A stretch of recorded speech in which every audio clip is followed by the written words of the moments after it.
ಅಲ್ಲ ನೋಡಿ, ಶಾರ್ಟ್ ಸ್ವಲ್ಪ ಮಾತಾಡ್ಲಿ ಅಧ್ಯಕ್ಷರೇ. ಈಗ ಕೊಡ್ತೀನಿ ಅಂತ ಹೇಳಿದ್ರು, 5 ನಿಮಿಷ ಮುಗಿಸಿ ಸರ್. ಈಗ ನನಗೆ 10 ನಿಮಿಷದಲ್ಲಿ ಮುಗಿಸ್ತೀವಿ ಸರ್.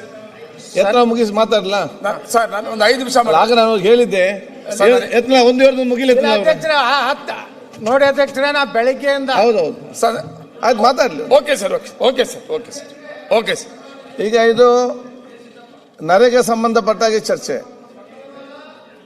ನರೇಗಾವನ್ನ ವಿರೋಧಿಸಿ ಪ್ರಧಾನಮಂತ್ರಿ ನರೇಂದ್ರ ಮೋದಿ ಅವರು ತಂದಂಥ ಹೊಸ ವಿಬಿಜಿ ರಾಮ್ಜಿ ಒಂದು ಯೋಜನೆ ಬಗ್ಗೆ ಮಾತಾಡ್ತೀನಿ ಅಧ್ಯಕ್ಷರೇ.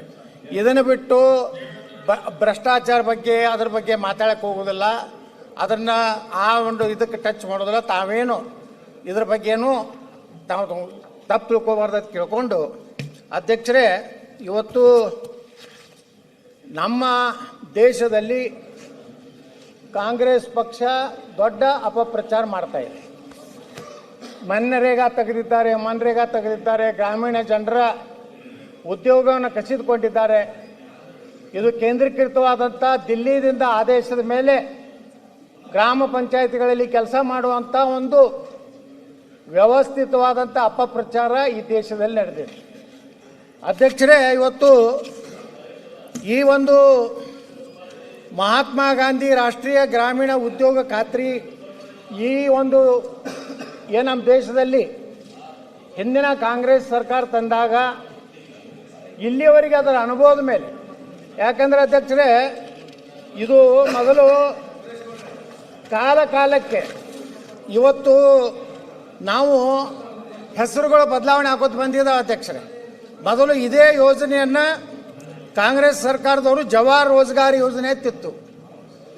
ಅದರ ನಂತರ ಡಾಕ್ಟರ್ ಮನಮೋಹನ್ ಸಿಂಗ್ರು ಪ್ರಧಾನಮಂತ್ರಿಗಳಾದ ಮೇಲೆ ಅದನ್ನೇ ಹೆಸರು ಬದಲಾವಣೆ ಮಾಡಿ ಮಹಾತ್ಮ ಗಾಂಧಿ ರಾಷ್ಟ್ರೀಯ ಉದ್ಯೋಗ ಖಾತ್ರಿ ಯೋಜನೆ ಅಂತ ಇವತ್ತು ಬದಲಾವಣೆ ಮಾಡಿದ್ರು. ಆದರೆ ಏನೇನು ಲೋಪದೋಷಗಳಿರ್ತಾವೆ ಯಾವುದೇ ಒಂದು ಯೋಜನೆಯಲ್ಲಿ, ಯಾವುದೇ ಒಂದು ಸರ್ಕಾರದ ಕಾರ್ಯಕ್ರಮಗಳಲ್ಲಿ, ಅದು ನೇರವಾಗಿ ಜನರಿಗೆ ಏನು ಕೇಂದ್ರ ಸರ್ಕಾರ ಕೊಟ್ಟಂಥ ಹಣ ಮತ್ತು ಅದಕ್ಕೆ ರಾಜ್ಯ ಸರ್ಕಾರದ ಹಣ ಕೂಡಿಸಿ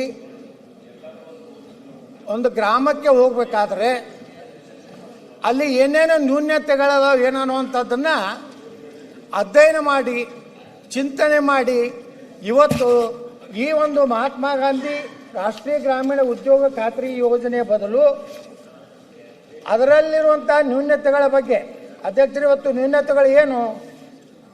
ಮೊದಲು ಇದ್ದಂಥ ನರೇಗಾದಲ್ಲಿ 100 ದಿನದ ಕೌಶಲ್ಯ ರಹಿತ ಉದ್ಯೋಗ ಖಾತ್ರಿ ಇತ್ತು.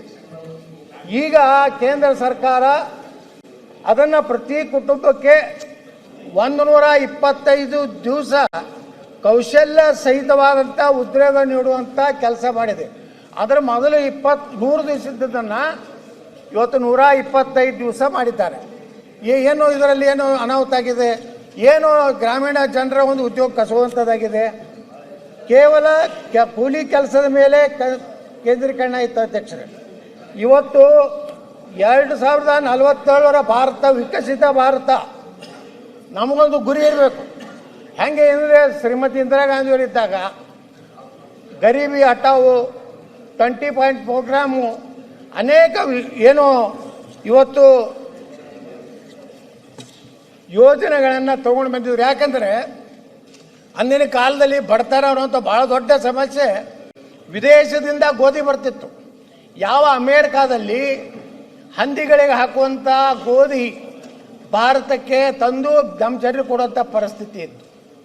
ಅಂತೂ ಲಾಲ್ ಬಹದ್ದೂರ್ ಶಾಸ್ತ್ರಿಯವರು ಏನು ಒಂದು ಜೈ ಜವಾನ್ ಜೈ ಕಿಸಾನ್ ಅನ್ನುವಂಥದ್ದು ಪ್ರತಿ ಸೋಮವಾರ ಎಲ್ಲರ ದೇಶದಲ್ಲಿರೋ ಸೋಮವಾರ ಒಂದು ದಿವಸ ಆಹಾರವನ್ನು ಬಿಡಬೇಕು, ಅನ್ನವನ್ನು ಬಿಟ್ಟರೆ ನಮ್ಮ ದೇಶದ ಆಹಾರದ ಒಂದು ಸಮಸ್ಯೆ ಹೋಗ್ತದಂತ ಅವತ್ತು ಒಂದು ಸಂಘರ್ಷ ಇತ್ತು. ಅದರ ನಂತರ ಜವಾಹರ್ ರೋಜ್ಗಾರ್ ಯೋಜನಾ ಬಂತು. ಅದರ ನಂತರ ಅದೇ ಬದಲಾವಣೆಯಾಗಿ ಇವತ್ತು ಮಹಾತ್ಮ ಗಾಂಧಿ ರಾಷ್ಟ್ರೀಯ ಗ್ರಾಮೀಣ ಉದ್ಯೋಗ ಯೋಜನೆ ಬಂತು ಅಧ್ಯಕ್ಷರೇ. ಅವಾಗ ವೇತನ ಮನ್ರೇಗಾದಲ್ಲಿ 15 ದಿವಸಕ್ಕೊಮ್ಮೆ ಆಗ್ತಾ ಇತ್ತು ಅಧ್ಯಕ್ಷರೇ. ಈಗ ಈ ಹೊಸ ಒಂದು ಯೋಜನೆ ಬಂದಿದ್ದರಿಂದ 7 ದಿವಸಕ್ಕೊಮ್ಮೆ ಪಕ್ಕೆವೇತನವನ್ನು ಪಾವತಿ ಮಾಡಲೇಬೇಕು. ಉದ್ಯೋಗ ಚೀಟಿ ಅವಾಗ 5 ವರ್ಷ ಇತ್ತು ಅಧ್ಯಕ್ಷರೇ, ಅದನ್ನು ಅವಧಿ 3 ವರ್ಷ ಮಾಡಿದ್ದಾರೆ. ಕಾಮಗಾರಿ ಸ್ಥಳದಲ್ಲಿ ಮೃತಪಟ್ಟರೆ ಅವಾಗ ಪರಿಹಾರ ಮತ್ತು ವೈದ್ಯಕೀಯ ವೆಚ್ಚ ಮಾತ್ರ ಇತ್ತು ಅಧ್ಯಕ್ಷರೇ. ಇವತ್ತು ಈ ಒಂದು EBG ರಾಮ್ಜಿಯಲ್ಲಿ ಪರಿಹಾರ ಮತ್ತು ವೈದ್ಯಕೀಯ ವೆಚ್ಚದ ಜೊತೆಗೆ ಕೂಲಿಕಾರರ ಮಕ್ಕಳಿಗೂ ಸಹ ಅಪಘಾತವಾದರೆ ಸಂಪೂರ್ಣ ಸರ್ಕಾರವೇ ಉಚಿತ ವೈದ್ಯಕೀಯ ಚಿಕಿತ್ಸೆ ಕೊಡುವಂಥ ಯೋಜನೆಯನ್ನು ಇಲ್ಲಿ ಸೇರಿಸಿದ್ದಾರೆ.